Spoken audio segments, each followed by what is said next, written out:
I want to say this is a big win for the teachers across this country, our parents, our learners, and the workers in general for this country. But let me start by saying this.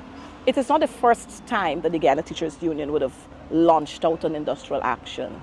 We would have had industrial actions dating back when Osborne was president, God rest his soul, going way down to Bertram Hamilton, Sidney Murdoch as president, Colwyn King as president, Colin Bino. I think we had a little stint with Colin Bino, and then we have Mark Light as president. So it is not just a wake up one morning and decide that we wanted to take industrial action against the PPP. As a matter of fact, in 2003, we had I think we had 23 days then in 2003 with Sidney Murdoch then as president, and you know he died under tragic circumstances. But the thing is, the GTU has always been an organization, as a matter of fact, we're the legally registered organization to represent teachers and to bargain for teachers. And so in 2020, our arrangement was no different from what we had. As a matter of fact, let me say to you, our first multi-year agreement was signed under the PPP with my good friend, you know who, Barrett Jagdeo as president. In 2006, we had a multi-year, a 5 years agreement signed. Now, from then, our agreements have not changed. The format remained the same. All that changed are numbers, because when we take into consideration inflation and everything else, we have just changed the numbers. So the format is no different. Priya Manik Chand was there as minister before when we signed another agreement. And so when we presented this proposal in 2020 to Priya Manik Chand when she returned to office as minister, we thought that this would have been not smooth sailing, but it would have been smooth sailing, quote unquote, after we would have been able to sit at the table, argue, present when we present our proposals there, and we present our justification, and then the ministry come up with their counter. Then we would sit like matured people, like matured educators and professionals, and go through this document, bearing in mind the benefit goes to teachers, the teachers of this nation. In 2020, when we submitted that proposal to Priya Manik Chand, she looked at the document, we spoke briefly on the document, and that was at our introductory meeting, and she assured us then that the ministry is on board and they were going to have their team for us to look at this document. 2020 came and that went. 2021, we reminded them on several occasions. We wrote reminding them, and if you had a chance to listen to the judge today, he read out all of those dates when we wrote to the Minister of Education, the Minister of Labor, the Chief Labor Officer. We copied to the PS, we wrote to His Excellency, we wrote to ILO, we wrote to the Caribbean Union of Teachers. We copied all of these letters, and it has been a task of the General Secretary, writing to no avail. However, in 2023, I think it would have been about our 4th letter to the president. And he indicated then that he was going to put this team together to talk with us. Mind you, all this time from 2020 to 2023, I think mid-2023, there was no counter proposal coming from the Ministry of Education and by extension the government. And so one could assume rightfully then that the government had no intention, no interest in talking with the teachers' representatives or giving anything tangible to the teachers. I want to say further than that the Ministry of Education, and by extension the government again, they saw talking to the teachers as talking to Coretta McDonald. And let me remind you what Barrett Jagdeo said in 2018. Barrett Jagdeo in 2018, when we took industrial action, Coretta leading in the forefront against the coalition government, Barrett Jagdeo was there in full support of us. And the records are there for us to see. And then he said, talk to the teachers. He told President Granger then, talk to the teachers. Cut on spending for rental, and cut on dietary, and cut on your traveling, and talk to the teachers, use those monies to pay the teachers. Now, in 2024, as a matter of fact, in that same 2018, Barrett Jagdeo was saying the teachers' strike is not political. The teachers' strike is just, it's legal. And the teachers are fighting and they're striking for what is rightfully theirs. In 2024, it was a different ball game. You recognize Barajagio then, when he forgot what he said in 2018. He said in 2018 that the government then, the APNU, were saying if they talked to the teachers and they gave the teachers what the teachers wanted, it would be a win for the PDP. And so it's the same mentality that would have transcended in 2020, 2021, 2022, and 2023, and even in 24, where he was saying now, oh, they can't pay the teachers because if they pay the teachers, it's going to be a win now for APNU. You see the kind of stupidity behind that? So this teachers' industrial action, it wasn't about the teachers any longer. It was about Coretta McDonald, Member of Parliament for the coalition, for the opposition, not coalition, for the opposition. That's how they place it, for the opposition. And if they were to give in, it would be a win for Coretta McDonald. So Coretta McDonald was the person, as they claimed, was the person who was behind the strike. Coretta McDonald was the person who was instrumental in pulling all the teachers from across the world, this one person, right, to be able to talk, to get the teachers to come out on industrial action. And so we went on. And we had this team, Minister Gail Teixeira, Sonia Parag, when she was at public service then, and of course, Manik Chand. The three of them, they met us, they sat with us. We thought that when we were meeting on that day at Minister Gail Teixeira's office, that we were going to receive a counter proposal from the government. But to our dismay, we were there and we had to be as if we were in class. Item for item for item, we had to be going through on that proposal with the three ministers. Of course, all of them appeared dazed because they didn't know what they were looking at. They didn't know what the proposal was about. But we took the pains and we went through that. After we were finished there, we were given the assurance. One, we were told that the three of them can't make any commitment for the government on behalf of the government.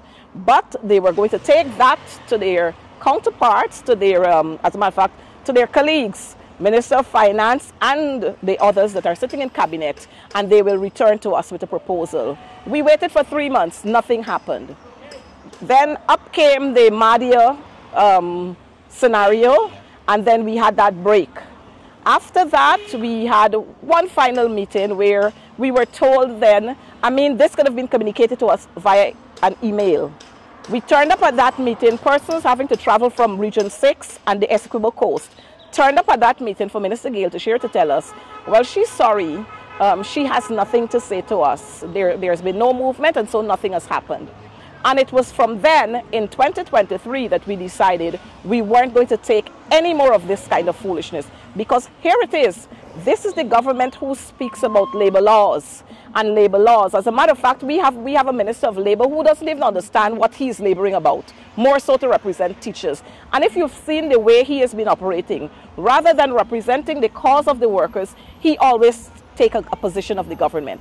And so we wrote to the Minister of Labor, we wrote to the Chief Labor Officer, asking, saying to them, look, we have been here from 2020, nothing is happening, and so we're asking for conciliation. We gave them the time frame within which conciliation is supposed to happen. We got no response from them. Mind you, these are the people, when you write them, no response, absolutely no response. Wow. And so teachers all across this country embarked on industrial action, and you know what happened then. 29 days we were in the sun. Even while we were in the sun, we were still hoping that we would not have been stretched out for 29 days, that good sense would have prevailed. But no, we have a government who feels that they can bully the workers of this country. They can apply their bullying and fair tactics, and that will keep people on the ground. While we were out there for those 29 days, many of our teachers were called and threatened by education officers, from the chief right down. Even the minister was saying to teachers, she met with some teachers at Enmore Primary, and she was telling them, don't go out on strike because of what will happen, and driving fear into them. But our teachers, they knew better, and so they stuck it out there. So it wasn't an easy 29 days? It was not an easy 29 days. And so many of our teachers, when you did not see them on the streets, they were at home because of fear of victimization. While we were out, while we indicated to them, when we indicated to them that we were going to embark on the 5th of February, apparently they felt that they could use again their bullying and fear tactics.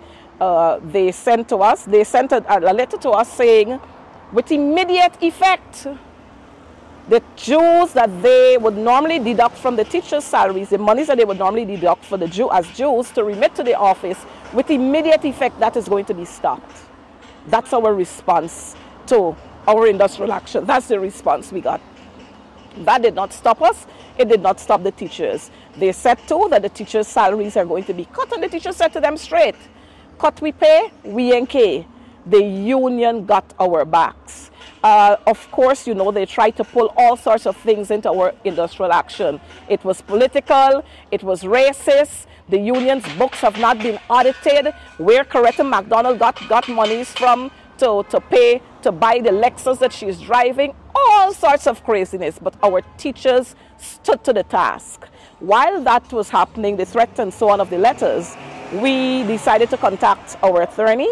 We spoke with them and we said where exactly we wanted to go. And so we took that matter to court. That matter prolonged for a little while, but today, we were vilified today. Were you concerned at any point during the arbitration process? Because I know that came to a head sooner rather than later as you engaged in arbitration with the government reps. Well, let me say to you, when we had the first or the second court hearing, I think it was, the judge, in goodwill, he said, look, let's pull two senior attorneys together. And we were going to put the parties to sit and talk with each other. And the union said, okay, we're going to pull our members off because this is what the union is about. We're about goodwill. We want to be in our classrooms. Our teachers, though, we won't want our teachers on the streets. And so we said, pull our teachers off the streets, and we were going to talk. The first meeting we had there was the chief education officer, who said to us in uncertain terms that he is the chief negotiator for the government as well as the Ministry of Education. And that's when we questioned the absence of the permanent secretary, because we know at negotiations the PS is the person who you engage with, because that's the person who controls the money. He said he was capable, his other two officers were capable, and they needed not to have any other person at the table with them. So on that Thursday, we agreed that we were going to look at our terms of reference. Again, we had a whole lot of fuss because the chief education officer was not willing to, for us to do a terms of reference. And so we agreed at that point that we were going to take the minutes of the meeting and we were going to have it signed off at the end of the day so that we, on both sides, we know what was agreed on. And so at that point, the chief education officer said to us, the government is not willing to look at 2024. At 2019, 2023, they're prepared to look at 2024. And so our argument then was, the document that was presented in court was the proposal of 2019, 2023. So we can't be speaking about a document that doesn't exist. We held out on that, and the chief education officer, after a little while, he said, look, he will seek, he will consult. We said to him, go talk to your principals and we'll be ready to meet with you in another 2 hours. We did that and we returned at about 2:05 the afternoon. At that forum, the chief education officer, the chief negotiator, he came and he said to us, I read the court document thoroughly, the court order, because there was a court order. He said, I read it thoroughly. I don't want to go to jail, and so we are going to be looking at the document that was presented, and that's the proposal of 2019-2023. We therefore moved to the other step where we started prioritizing what we are going to look at. And so our first priority was salaries, and then we looked at some others. The first priority for the Ministry of Education, because they came with some issues, their first priority was the demotion of heads and deputies. That was their first order of priority. And so we at that point said, but why is this so? There is a document relating to discipline of teachers, and it also requires a process, So why you want to come to discuss that? He said, well, you know, maybe we might have to change a couple of things. We said, okay, but we prioritized the areas that we were going to look at. We signed off on the minutes on that Thursday. We left that meeting agreeing that we were going to meet on Tuesday of the following week to continue on our discussions. Mind you, the Chief Education Officer did ask for some justification for some of what we did, what we were asking, the 20%, 25%, and the 20%. We gave the justification, we presented documentations to show why we're asking for this percentage, this increased percentage. The Chief Education Officer at that point, he paused, and we were wondering, well, what's happening? He said to us then that he was very bashful. So we asked why. He said he was bashful because the offer that was given to him is not in double figures as our asking. And even while it's not in double figures, it's way below. And so he couldn't share that with us. We took that in good faith again, and we said, go talk to your principals and we'll return on Tuesday. Lo and behold, when we returned on that Tuesday, in that room we saw the presence of the permanent secretary. And when we questioned her presence there, now we were told the Chief Education Officer is not the chief negotiator. I am. And I'm saying here to you this morning, the government is not prepared to look at 2019, 2023. We're prepared to look at 2024 onward. Interesting turn of events. Interesting turn of events. When we questioned the CEO as to what would have caused this change, he said he took it upon himself to feel that he was the chief negotiator and he made those decisions. Wow.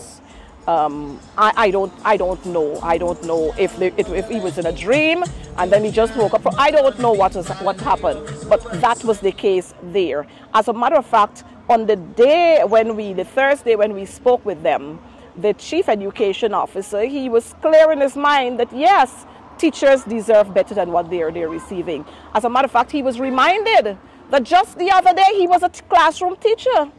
And so he understands the struggle that teachers are going through.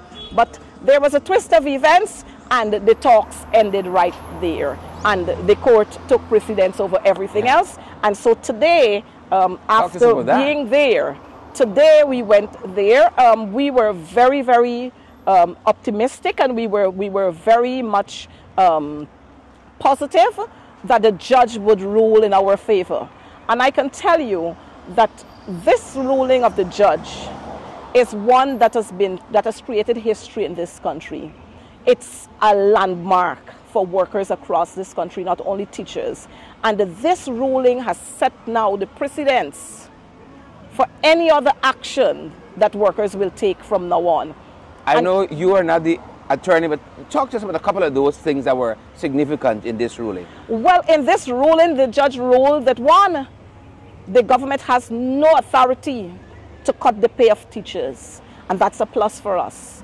Secondly, the judge ruled that he said that the government undermined and sidelined the GTU, and he was referring to the 100 teachers that were pulled willy-nilly from all over when the president met them at State House. He said, no, the GTU is the registered body. And so pulling a couple of teachers, that is not collective bargaining. The judge went further to say that the Chief Education Officer, Mr. Hussein, was not credible because he kept falsifying information. As a matter of fact, you saw the highlight there where the Chief Education Officer said they had meetings. We had meetings, while the GTU was saying we had no meeting reference collective bargaining. We had meetings based on policy issues, nothing to do with salaries and other benefits, policy issues. And it was then that the judge asked the CEO, requested of him to present the minutes for those meetings that you're talking about. Of course, he couldn't present any because there were no meetings. And so today, not only was the GTU vilified, but individually, our second vice president was vilified. The general the general secretary was vindicated because in that document presented by the attorney, Anil Nandalal, oh boy, the general secretary, Coretta McDonald's name featured in several pages of that document. And all they could talk about, Coretta McDonald, member of parliament for the opposition. She led the strike. She instigated the strike. She was the one behind the strike. as if to say that this strike was political. And we're happy that the judge was able to rule to say this strike was not political. It was based on the conventions that are so set out in labor. When you go to collective bargaining, if the employer doesn't do what they're supposed to be doing, then it forces the employee and the employee's representative to act in a manner to strike, and so we were right to strike. I don't think, well, not that I don't think, that did not go down well with the Attorney General. He was very, very upset, he was very disappointed, and he hinted that they're going to appeal that decision. But for now, let me say to you, our teachers are basking with joy, because the mere thought of cutting salaries was a damper for our teachers, because you know, our teachers, they already don't work for a whole lot and they have bills to pay. And when you take out monies from their salaries, then you know what would happen. And so this judgment here now is a big boost for teachers, because when we say slippers on the ground, the teachers are ready or will be ready to come out. And today we want to extend our thanks to our teachers across this country, to the parents who supported us.